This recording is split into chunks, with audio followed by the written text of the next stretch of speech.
Hello friends, ஒரு வழியாக Pongal cleaning start பண்ணியாச்சுங்க. First எடுத்தோன்னே நம்ம மேடை க்ளீன் பண்ணலான்னு சொல்லிட்டு இந்த கவுண்டர் டாப் தான் ஃபுல்லாக க்ளீன் பண்ணியாச்சு. மேலே இருக்கக்கூடிய எல்லாத்தையும் எடுத்துகிட்டு க்ளீன் பண்ணி வச்சதுக்கப்புறமா அதை அடுக்கிறதுக்குள்ளார போதும் ஆகிடுது. இந்த பக்கம் உப்பு ஜாரு, அதுக்கப்புறம் புளி, அது இதுன்னு சொல்லிட்டு ஒரு வழியாக லைனாக அடுக்க ஆரம்பிச்சாச்சு. இது எல்லாமே கழுவி வச்சதுக்கப்புறமே பாதி வேலை முடிஞ்ச மாதிரி இருந்தது. நீங்களாம் கவுண்டர் டாப் க்ளீன் பண்ணிட்டீங்களா? பொங்கல் க்ளீனிங் ஸ்டார்ட் பண்ணிட்டீங்களான்னு சொல்லுங்கள். இதெல்லாம் க்ளீன் பண்ணி முடிச்சதுக்கப்புறமா பாப்பாவுக்கு வாயில் ரொம்ப புண்ணு இருக்குது அப்படின்னு சொல்லிட்டு அழுதுகிட்டே இருந்தாங்க. சரி, என்னடா செய்யலாம் அப்படின்னு யோசிக்கும்போது தேங்காய் பால் தாங்க பெர்மனன்ட் சொல்யூஷனு. கண்டிப்பாக இதை ட்ரை பண்ணி பாருங்கள்.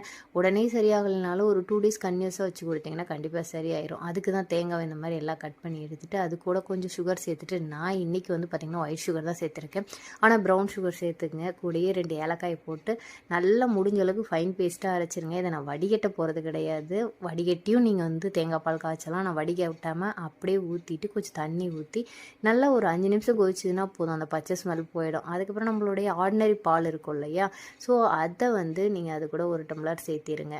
இதுதாங்க, அவ்வளோதான். பசும்பால் சேர்த்திட்டு ஒரு கொதி வந்தோடனே இறக்கிட்டு அதை குடிச்சு பாருங்கள். கண்டிப்பாக வந்து கொஞ்ச நாவது அதனுடைய வலி குறையும். ஒரு 2 நாள் கன்யூஸாக குடிங்க. வெறும் வயிற்றில் குடிச்சிங்கன்னா இன்னும் சூப்பர் எஃபெக்ட் இருக்கும். நான் ஈவினிங் டைமில் தான் இதை கொடுத்துட்ருக்கேன். ட்ரை பண்ணி பார்த்துட்டு எப்படி இருந்ததுன்னு சொல்லுங்கள். கண்டிப்பாக இந்த விலாக் பிடிச்சிருக்குன்னு நினைக்கிறேன். நீங்களாம் பொங்கல் கிளீனிங் ஸ்டார்ட் பண்ணிட்டீங்களா, முடிச்சிட்டிங்களாங்கிறத மறக்காமல் கமெண்ட் பண்ணுங்கள். இந்த மாதிரி வீடியோஸ் பார்க்கறதுக்கு மறக்காமல் சேனலை சப்ஸ்கிரைப் பண்ணிட்டு ஃபாலோ பண்ணுங்கள். இன்னொரு vlogல உங்களை சந்திக்கிறேன்.